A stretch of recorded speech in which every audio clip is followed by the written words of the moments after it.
इतना दर्शन करने के बाद एक संत ने बड़ी अच्छी बात हमसे कही। अयोध्या की ही बात है, मेरे साथ आए थे बाहर से, ऐसे हम दोनों बैठे विचार विमर्श करते थे। बड़ी सुंदर बात निवेदित की, राम जी का दर्शन करने कोई जावे, राम जी मर्यादा पुरुषोत्तम है। जैसे ही बालक राम प्रभु रामलला का दर्शन करे, अगर ठाकुर जी के स्वभाव में मर्यादा की प्रधानता है और वो मंदिर दर्शन करते समय मर्यादित व्यवहार रखे, तो ये राम जी को सबसे प्रिय लगेगा महाराज। रामलला के सामने अगर जरा सी भी अमर्यादा करी तो गड़बड़ हो जाएगी। हमारे श्री कनक बिहारी सरकार, वो तो ठाकुर जी का निज महल है, निज कक्ष है, तो वहां ठाकुर जी का स्वभाव बिलग है। कनक भवन का भाव और वृंदावन का भाव आसपास है। ठाकुर जी सुनवो आनंद करें, वहां खूब सवैया सुननो पसंद करें, खूब बधाई सुननो पसंद करें। ठाकुर जी को स्वभाव है, कनक बिहारी सरकार को स्वभाव है कि ठाकुर जी के सामने पद गायन हुए, हमारे श्री पुजारी जी ठाकुर जी की आरती भी करें, तो क्योंकि ठाकुर जी का निज कक्ष है और श्री सिया जी वहां विराज रही हैं, तो जरोसो पुरुष भाव को गौण कर ले में, अपने शीश को ढक ले में, और फिर वाके बाद श्री कनक बिहारी सरकार की आरती करें, क्योंकि वहां स्वभाव का अंतर है। और अगर उस स्वभाव के अनुसार हमको ज्ञान नहीं है, तो हम श्री ठाकुर जी को कैसे रिझावेंगे महाराज। हमारे श्री मणिराम छावनी के ठाकुर जी जैसे सब संतजन वर्णन कर रहे थे, ये तो खूब भंडारे वारो ठाकुर है महाराज। चकाचक जमारिया है, सारंते जमारिया है, तो ठाकुर जी को स्वभाव है। और अगर तुमको यहां भंडारो ना आवे, या मैं सेवा करनी ना आवे, या मैं बांटनो ना आवे, या मैं बनानो ना आवे, या मैं देनो ना आवे, तो कैसे उसका गुण बनेगा महाराज। परोसना बड़ी भारी कला है महाराज, दुनिया में परोसने से बड़ी कला नहीं हो सकती। ऐसा पूछे कोई संत, पूछे तो ऐसा पूछे कि भरे पेट वाले को भूख लग जाए।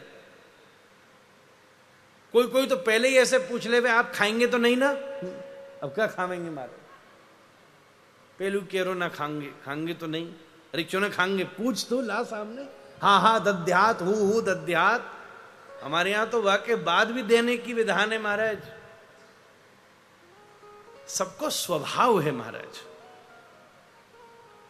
वह स्वभाव के अनुसार ज्ञान होना चाहिए। कोई हमसे निजी रूप से पूछे तो अब हमारे गुरु कृपा से हमारा मूल स्वभाव ऐसा ही है कि भैया कोई कैसा भी हो, धनवान हो या सामान्य हो, खूब सेवा करता हो या कुछ नहीं करता हो, खूब आता हो या कभी कभी आता हो, कोई बात नहीं, पर अगर कथा ध्यान से सुने गंभीरता से, तो वो व्यक्ति सदा व्यास की नजर में चढ़ा रहता है हमारा। कोई ईमानदारी का कथा से भी होगा तो हमारी ये बात से सहमत होगा, सदा सहमत होगा। व्यास का स्वभाव है कि उसका संबंध तो श्रोता के साथ ही है, व्यास का संबंध दानी के साथ नहीं है। व्यास का संबंध किसी भोगी रोगी धनवान दरिद्र किसी के साथ नहीं है। ये तो जोड़ा है ना, ये तो जोड़ा है, व्यास और श्रोता इसका जोड़ा है महाराज। शुक परीक्षित का जोड़ा है। व्यास की मूल प्रसन्नता सामने बैठे किसी गंभीर श्रोता से ही हो सकती है, और श्रोता की मूल प्रसन्नता किसी वक्ता के द्वारा कहे गए रसमय और शास्त्र में जो अंतःकरण को आनंद दे और हृदय ठाकुर जी की तरफ आकर्षित करे, ऐसे ही भाव से हो सकती है। न मंच से होगी, न भीड़ से होगी, न प्रसारण से होगी, ये न भंडारे से होगी, किसी चीज से हो सकता है। कई स्रोत आए हो, क्यों आए हो भैया, हमने सुना है भागवत जी सुन लो पुरखा तर जावे। कोई हो सकता है आमे, बोले भागवत जी सुन लो दुख मिट जाएगा। बोले क्यों, बोले बड़े बूढ़े कह गए थे सुननी चाहिए इसलिए हम भी सुन रहे हैं। कोई अभाव में आता है, कोई प्रभाव में आता है, कोई इसलिए आता है अरे भैया वो हमारे यहां आए थे उनके यहां तो जाना ही पड़ेगा। ऐसा भी तो होता है, वहां हम जाके शकल नहीं दिखाएंगे तो कैसे हमारा समाज चलेगा, ये भी कारण हो सकता है।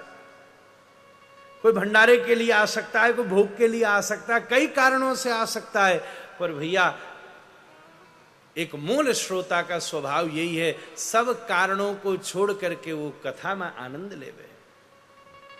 तो कैसे आनंद की बात है।